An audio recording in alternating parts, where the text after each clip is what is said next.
सुना बहुटा परा रुटी दी खंड खाई दे तापरे औषध खाइबू मु मना करछि माने मु आज किछि खाइबिनी मु आज मो घर को जेबे ओ बुढ़ी टे आसी हेलुडी सब बेल से जीत कर मनटा तोर गलानी मासे हेला जरटा छाडुनी राती सारा खासु तुझे निजे सोनु की कार की स्वाई दउलु सुना बहुटा नो कथा माने रुटी दी खंड खाई दे औषध खाई मु खाइबिनी मु आज मो घर को जेबे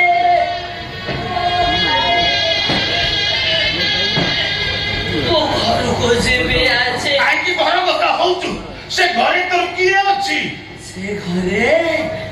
मो स्वामींकर सात पुरुष भिटा माटी अछि मो स्वामींकर अस्थि अछि मो स्वामी टिके धूप दीप पाइबेनी मो पुओ देवता घर छाड़ी आसी बारे रहुछि आउ मु खीरी पलौ खाई के सोइबे हेले कहा भरोसा तू सेठके जीवु प्राची आउ वेदांत मनीष अवस्था नाहंती अमनीष पशु पलटी जाइछथि नाइ ए सपना बेरा बंची थाउ थाउ तोते मु सेठके केबे हेले जीवाको देबिनी केबे नुहो आइलो तू मते मना करना मो पुओ देवता मोरे उटिके हस देखिबाकू चाहुछि रामचंद्र को वनवास पठेई भरतकू राजा करे खुशी रे रहिबा मो रामचंद्र कष्ट पाइले मो शांति रे मरि भी पारिबी तुलसी अयोध्या जीवी अयोध्यार सिंहासन होउची मो पुओ रामचंद्र तुलसी ए सिंहासन उपरे आउ कार भी अधिकार नाही मो पुओ को नहीं मु आजी अयोध्या जीवी आउ समस्त को डाकी कहबे ए अयोध्यावासी समस्त सुनो अयोध्यार सिंहासन ओ पुओ रामचंद्र से सिंहासन उपरे आउ कहार भी अधिकार नाही तुलसी ए भाईलो तू मते मना करना लो मुझे गोटा मोरे मुट्ठी के हस देखिबा को चाहुचे मते तो जे बाको दे धन्य धन्य तुलसी धन्य तोर माँ पड़िया को तते गौरी रूप पाई ये सपना गौर निजको धन्य मन कर तू जीवाटा किए अटकैब तू निश्चय जीवु देखो आ चंदन आसतु ते साथी धरी तो घर को निश्चय जीवी निश्चय जीवी चलो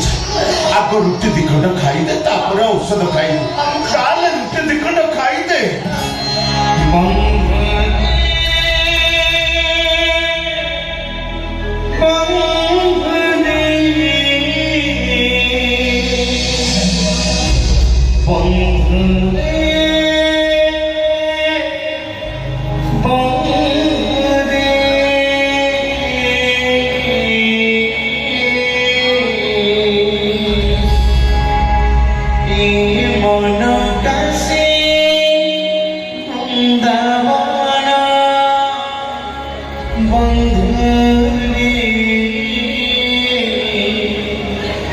মন কাশী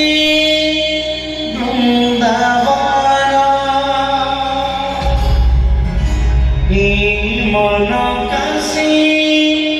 বৃন্দাবন বন্ধুরে মন কাশী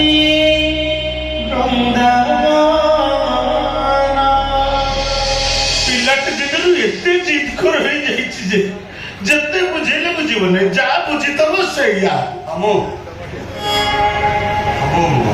ଆରେ ଦେବ ଆରେ ଚନ୍ଦନ ତ ଡାକ୍ତର ପାଖକୁ ଯାଇଥିଲ ଡାକ୍ତର ସାର୍ କଣ କହିଲେ ରିପୋର୍ଟ ଆସିବା ପାଇଁ ଡେରି ହବ ଡାକ୍ତର ସାର୍ ମେଡିସିନ ଦେଇ ପଠେଇଦେଲେ କହିଲେ ରିପୋର୍ଟ ଆସିଲେ ଚନ୍ଦନ ଡାକ୍ତର ସାର୍ଙ୍କୁ ଦେଖିକି ଆସିବ ଆରେ ମାସେ ହେଲା ଜ୍ୱରଟା ଜମା ଛାଡୁନି ଦିନକୁ ଦିନ ଶୁଖି ଶୁଖି ଯାଉଛି ମତେ ତାକୁ ଦେଖିଲେ ଜମା ଭଲ ଲାଗୁନି ରେ ଦେବ କହିଲି ମୋ ତୁଳସୀ ଭଲ ହେଇଯିବ ତ ତମେ ଜମା ବ୍ୟସ୍ତ ହଉନି ମାମୁଁ ନିଅ ଏଇଥିରେ ପାଉରୁଟି ଆଉ କ୍ଷୀର ଅଛି ଦେବୀ ମାକୁ ଖାଇବାକୁ ଦବ ଡାକ୍ତର ସାର୍ କହିଛନ୍ତି ଠିକ ଭାବରେ ମେଡିସିନ ଖାଇଲେ 4 ଦିନ ଭିତରେ ଦେବୀ ମା ଠିକ ହେଇଯିବ ହଉ ପ୍ରଭୁ ଏଇ ପରା ଚନ୍ଦନ ଆସିଲାଣି ଚନ୍ଦନ ରିପୋର୍ଟରେ କଣ ଆସିଲା ଦେବୀ ମାଙ୍କର କଣ ହେଇଛି ଆରେ କଣ କାହିଁକି ଆରେ କିଛି କହୁନୁ କାହିଁକି ଡାକ୍ତର ସାର୍ କଣ କହିଲେ କଣ କହିବି କେମିତି କହିବି ମୋ ପାଟିରେ କିଛି କଥା ନାହିଁ ଆରେ ପିଲାଙ୍କ ଭଳି କଣ କାମୁଛୁ ଆରେ କଣ ହେଇଛି କହୁନୁ କାହିଁକି କଣ ଦେବୀ ମାଙ୍କର କଣ ହେଇଛି ପିଉସୀ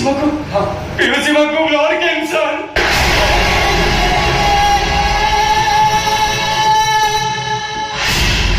କହିଛନ୍ତି ତାକୁ ଆୟୁଷ ମାତ୍ର 3 ମାସ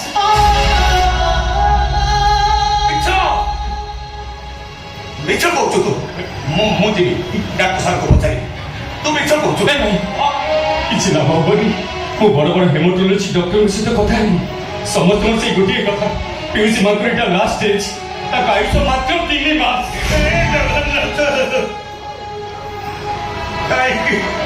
କାହିଁକି ବହୁତ ଭାଙ୍ଗିନି ଭଉଣୀକି ଏତେ ଦଣ୍ଡ ଦେଲ ରାତି ପାଇଲେ ଗୋପପୁରରେ ତୁଳସୀ ତୁଳସୀ ଡାକ ପଡେ କାହା ପୁଅ ପାଠ ପଢିବାକୁ ଯିବ କାହା ପୁଅ ଡାକ୍ତରଖାନା ଯିବ କାହା ଝିଅ ଶାଶୁ ଘରକୁ ଯିବ ଦୋଳ ଯାତ୍ରା ପୁନେଇ ପରବ ସବୁଥିରେ ଯାଇ ଆଗରେ ଠିଆ ହେଇ ପଡିବ ସମସ୍ତଙ୍କୁ ଖୁସି ବାଟୁଥିବା ମୋ ଭଉଣୀକି କାହିଁକି ଏତେ ଦୁଃଖ ଦେଲ ଠାକୁରେ ହେ ଈଶ୍ୱର ଏଇଭଳିଆ ତମ ଶେଷ ବିଚାର ଦେବରେ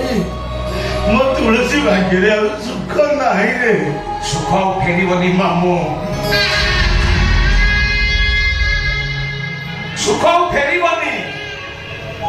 ଶ୍ରାବଣ ବାଟ ଭାଙ୍ଗି ଚାଲିଗଲା ବସନ୍ତ ମୁହଁ ଲୁଚେଇ ଦେଲା ବୈଶାଖର ଧୋ ଧୋ